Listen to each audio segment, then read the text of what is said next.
सुमंत कुमार पाढ़ी एक धारे कवि लेखक गाल्पिक रोगी मान सेवा करवा संगे संगे साहित्य उपरे ताकर रुचि बहुत बढ़ी आरु भाषा साहित्य बढ़ती दिखे ताकर कलम आर बज रहू माँ सरस्वती ठाने आम विनती करमु ताकर देही पे रहा संगे संगे आगे आर एंता नुआ नुआ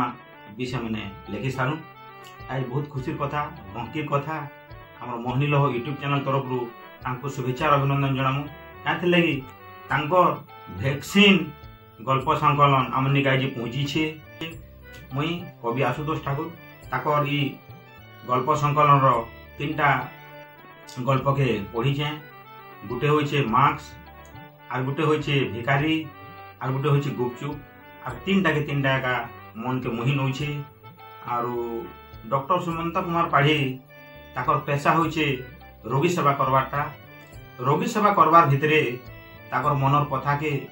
ताकर मन भितरे जेन जिनिस अच्छे सेटा के गुट गुट करी गल्प हिसाब से रचन बड़खा करी थुई देछन आरु बहुत गहकी लगुचे जे बलांगीर जिला बेलपड़ा ब्लॉक आम मंडल गाँव गोटे युव प्रतिभा आमर अंचल लगी सब नुआ विषय मैंने परसी दौन आर सहयोग मनोभाव लगी मोहनी यूट्यूब चैनल तरफ